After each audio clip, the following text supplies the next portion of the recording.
Well, I guess it's kind of spawned from a conversation. I was at Ricky's house, we were sitting out and we were just talking. And I simply asked a question about, have you heard of E41? And Ricky said, no. And I told him about E41 in the league, and I made a reference to it with the black high schools. You know, and so it went from there. And Ricky he said, well, maybe we should do something about, do some research or do some history or find out more about it. I said, well, that's fine. So that's how it all kind of came out with us is kicking this off by E41. And he said, well, we just kind of say, and then it came up and said, we're going to take the living players. I said, why don't we honor the living players? And it kind of kicked off from there. It escalated on and on, and doing research and going out, finding these guys, interviewing them, had interview questions that we got together. That's how it kind of kicked off, and Ricky had to that. Well, yeah, I think one of the key factors was trying to let the living players tell their story. They all came through during a period of segregation, playing basketball. A lot of them were outstanding players. A lot of them did not get the recognition that was due them during the period that they played. So we felt like a project of this type, a booklet, allowing them to tell their stories, things they experienced, opportunities playing back then provided. Talking a little bit about the equipment that they had to play with, and just allowing them as players, and there were 29 of them that we identified, allowing them to tell their story so that the next generations coming along could kind of get a feel of what they experienced during this period of segregation and playing sports. Sure.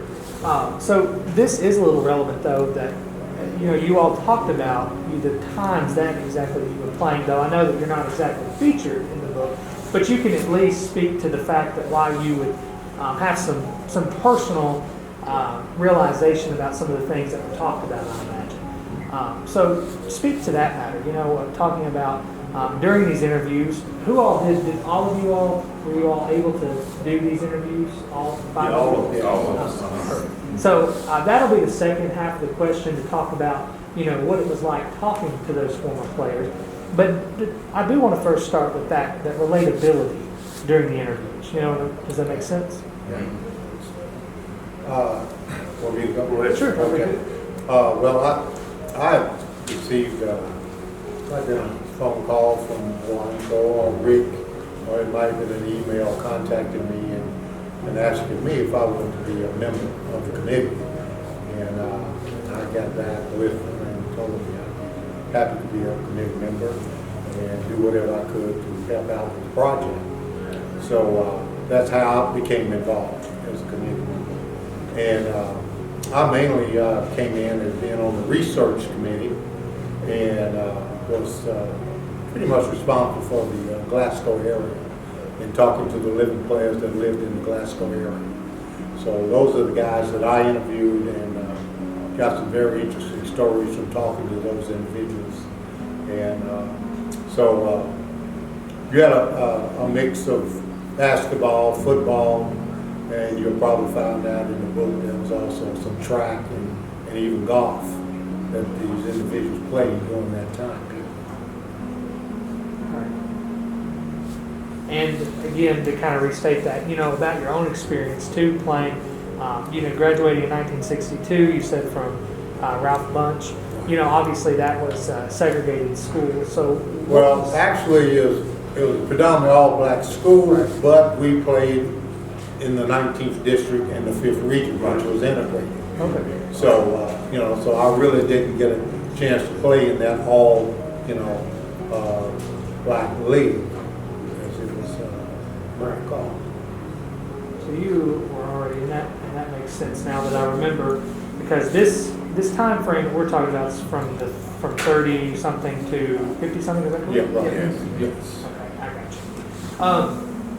What about the rest of you? You know, talking with these folks. You know, what was that experience like? For me, I was called by Rick, or he contacted me and asked me to work with him, and told me about the E41. I had no idea what E41 was. But when I got to, well, first let me say I come from a basketball family, and my family's in the booklet. Some of them played, some of them were, Alonzo was coach and director. But yeah, so they had different positions there. And then I knew most of the people in the book that were from Bowling Green, but just had no idea about the league in itself. So I like history and like learning history. So it was a pleasure for me to work with the committee. I also did a lot of talking to cheerleaders and getting pictures of cheerleaders and things like that. So that was my involvement.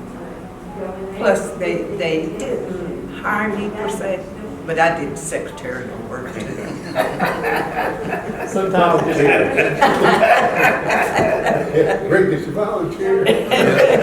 Somewhat. She was selected at a point. it just happens that way. Yeah. Yeah. Excellent. Now, one of the things we might want to do now, Dr. Hardin, who's retired emeritus professor from WCLU's history department. Yeah. He wrote the foreword for the book, and he really kind of captured everything from the interviews and kind of told a little bit about how integration occurred. So he may want to give you some history on the foreword and how he compiled that and what it meant to the whole project. Sure, that would be perfect. Well, essentially, I see this as a very important trailblazing explanation for the rest of the state to model on. There has been a sort of a story that's been told by Mr. Stout, who did the whole Shadows of the Past. He sort of explained what segregated high school athletics would be about in the state. It's been a study of Lincoln Institute and how it was. But this area has not been studied, but the important thing is this particular booklet looks at the actual players and the cheerleaders of the schools in a region. And that has not really been done in such a way to sort of get the community to understand what they went through.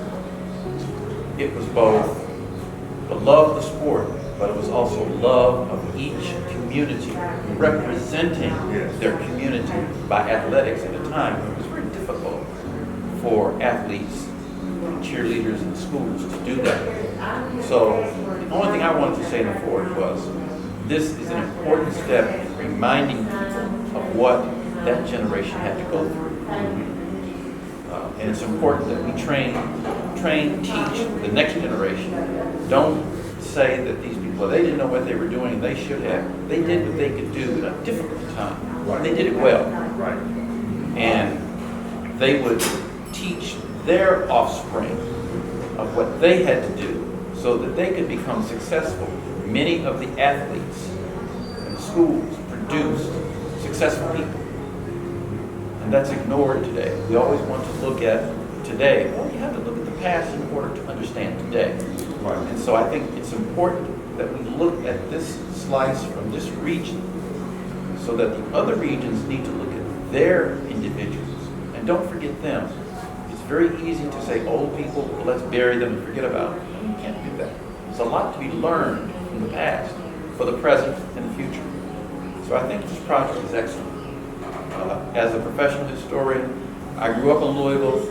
My experience with segregation was in elementary school. I went to a segregated elementary school in Louisville, and then I went to an integrated one. But I could also see the difficulties that integrated high schools and even some of that went through. It wasn't easy in the 1950s and 60s. Even in the 1960s, it was still tough. You had to deal with things. Each of these athletes that play their sport, sometimes not equipped to do what they do. And that's an important product that comes out. Right. And that is an interesting part. I think like you said, obviously those, I guess the tangible effects, like you're talking about, even wearing the same jerseys, perhaps. And, I remember some of those details, but also the relatability of that personal side, even the struggle as a human, I think that's encapsulated. And relating your own experience, like you said, as a professional historian, what moving forward, what should this look like in other parts of the state? If they want to encapsulate their members' history into something. I think the book would sort of set the tone to interview those that are still living carefully. Let them tell the story. Let it flow from their heart. Make it open-ended. They should convey what they went through, and then after they played their games together, and then when desegregation occurred, not integration, desegregation occurred, some of the challenges that these schools had to when they were shut down, and all of that great work after 1958 sort of goes away. One of the challenges of desegregation was what happened to the old schools, what happened to the traditions, what happened to the uniform, what happened to the teachers and the coaches, what happened to all of that. Yeah. And what they should do is see what happened in each of these schools and then talk to those individuals and see what kind of legacy can be given so that today we understand what they went through and how that kind of atmosphere cannot reoccur. I'm seeing today some of those same thoughts out of segregation are popping up again. And the thing we have to be cognizant of and aware of, a lot of these ideas are still around in people. And we need to remember that these are some of the most, I would say, if you look at it, these athletes were very intelligent. They had to be. Right. Because they had to play sports under difficult times. And so coming out of this booklet, you're going to see how they coped with it better than some of us today can cope with it. Yes. Some of the kids today, they said, we can't do what they did. We would have to fight. Yeah. But they were smart. Yes. They were smart. They knew how to do it effectively. So coming from that, you're going to see what people did during segregation. Become successful as athletes, as human beings. Right.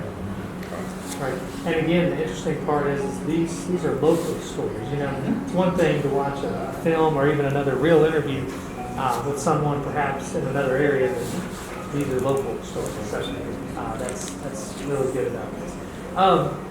All right then. Let me think.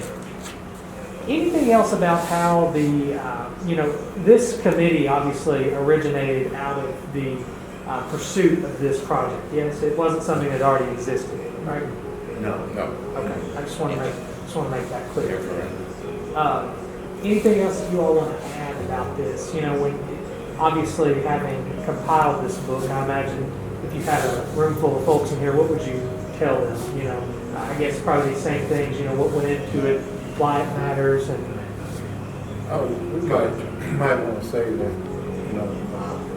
Dr. Hardin mentioned Lewis Down, Shadows of the Past. He wrote this book that pretty much covered the whole state, all the predominant black schools in the state. What we wanted to do is pretty much target South Central Kentucky, which was called Region 3. So that way we could pretty much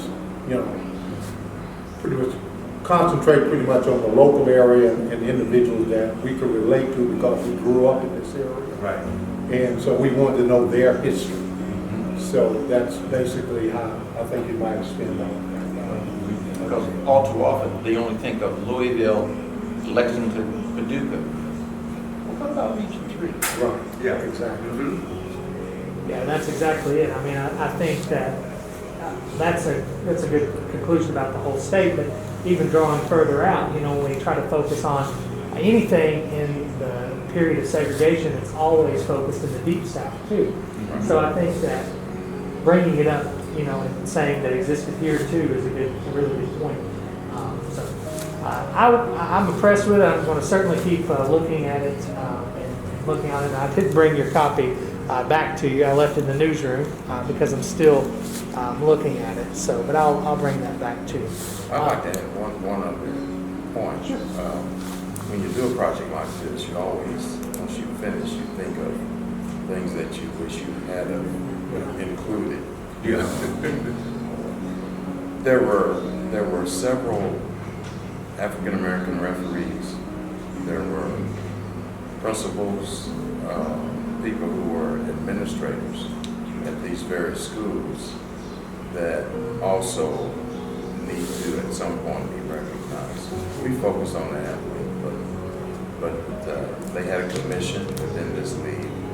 A lot of the individuals that were part of that commission were part of school systems as administrators.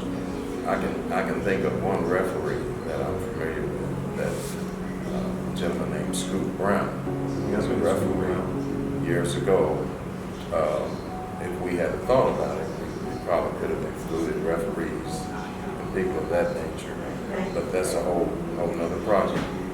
If some other school committee across the state pursues something like this, and we hope they do, maybe they will encompass some of those other positions that maybe we did not include in our project.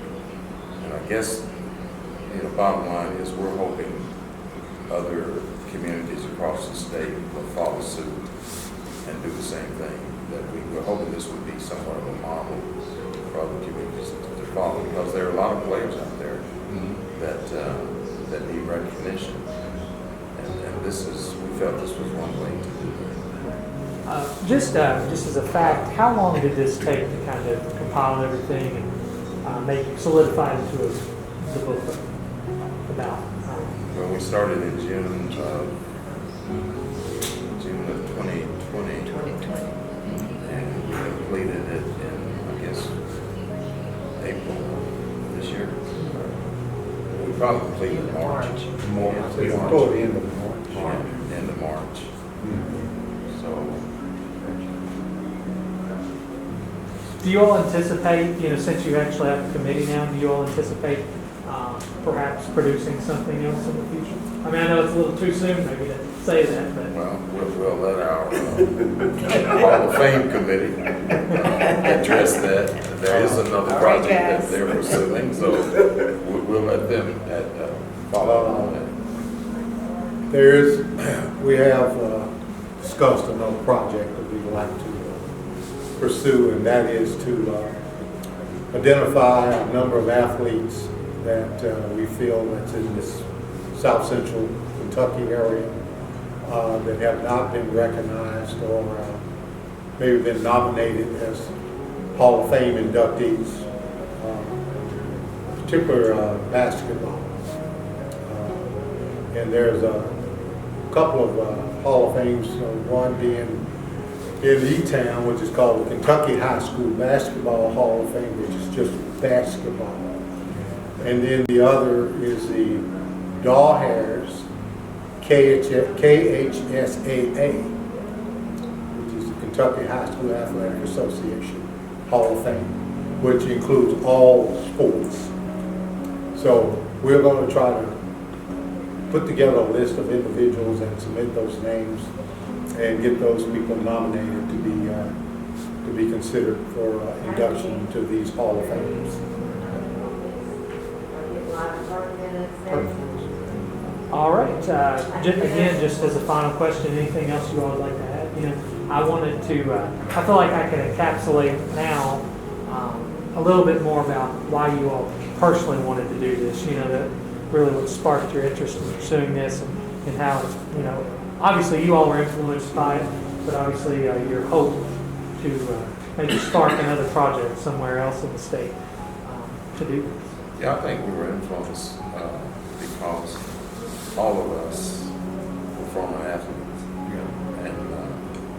and we learned the game from watching guys that we interviewed. Some of those guys were in our communities, so we learned the game from a lot of those. And for instance, I grew up in Scottsville, and I learned to play basketball from guys who were similar to the guys that we interviewed. And that's how I learned the game, playing in the sandline. And so I think that encouraged us also to do this project. A lot of those guys also didn't get the recognition they should have. So it was a project that we had a great deal of passion for here. And because we had a passion for it, we wanted to see it evolve into something educational for those generations, that for my kids, for my grandkids, and others that hopefully will read this document or booklet and learn a little bit about the past history of a lot of these people that were great athletes. Now, Dr. Hardin, I saw that you kind of smirked. Were you not an athlete? I'm not an athlete. I'm impressed by those who are, because they have skills and I give them all due props. I'm basically just a retired school teacher, so to speak. And that's nothing to scoff at, though, I think. Yeah, I would also like to add to that too, because graduated in 1964, and we were playing at Glasgow Bunch, playing in the early 60s with Charles and the Glasgow Bunch. It was like, we experienced some of the conditions. Like, I played baseball. I played baseball 4 years at Glasgow Bunch. We had our facility nowhere near Glasgow High School at Gorham Park. We experienced like rain at the infield, the water would run through it, rocks on the infield, the lighting, two lights up. It was poor conditions. That we experienced that as well at Glasgow Bunch. And I went on to Glasgow High School and played baseball as well. And it was just a flip of the facilities, what we was denied at Glasgow Bunch. And what inspired me, actually, about E41, I heard E41, I knew about the players. I moved to Bowling Green, and my barber was Harold Link.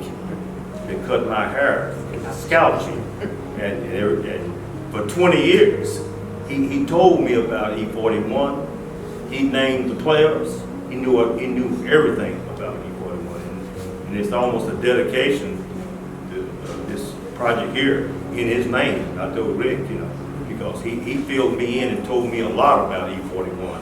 Named the players and everything, from where they from, how good they were, points they scored, and went to school and everything. Well, I gained that from Harold Scouchy Lincoln, Bowling Green. One last thing, and that's, we would be remiss if we didn't mention Jim Stockton, who is Yes.